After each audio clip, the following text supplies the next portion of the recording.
ನಿಲ್ಲಿ ನಿಲ್ಲಿ ಖಂಡಿತ ನಿಲ್ಲಿಸಿ. ಮಕ್ಕಳ ತುಟಿಗೆ ಲಿಪ್ಸ್ಟಿಕ್ ಅನ್ನೋ ಈ ಕೃತಕ ಬಣ್ಣ ಹಾಕುವುದನ್ನು ನಿಲ್ಲಿಸಿ. ಯಾಕಂದ್ರೆ ಇದು ಕ್ಯಾನ್ಸರ್ ಕಾರಕ. ಅದರಲ್ಲೂ ಈ ಲಿಪ್ಸ್ಟಿಕ್ಗಳು ನಕಲಿ ಉತ್ಪನ್ನಗಳಾದ್ರೆ ಹೇಳೋದೇ ಬೇಡ. ಯಾಕಂದ್ರೆ ಈ ಉತ್ಪನ್ನಗಳಲ್ಲಿ ಕಾರ್ಸೋಜೆನಿಕ್ ಅಂಶಗಳಿವೆ.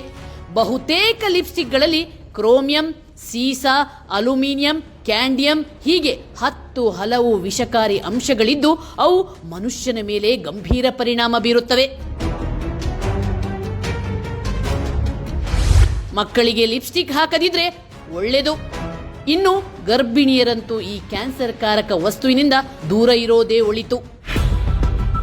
ಲಿಪ್ಸ್ಟಿಕ್ ಅನ್ನು ದೀರ್ಘಕಾಲದವರೆಗೆ ಬಳಸೋದ್ರಿಂದ ಚರ್ಮದ ಕ್ಯಾನ್ಸರ್ ಬರುವ ಅಪಾಯವಿದೆ. ಇದನ್ನು ಪ್ರತಿದಿನ ಬಳಸಿದ್ರೆ ಹಾರ್ಮೋನ್ ಸ್ರವಿಕೆಗೂ ಅಡಚಣೆಯುಂಟಾಗುತ್ತದೆ. ಅಲ್ಲದೆ ಚರ್ಮದ ಸೋಂಕು ಮುಂತಾದ ಸಮಸ್ಯೆಗಳು ಉಂಟಾಗಬಹುದು.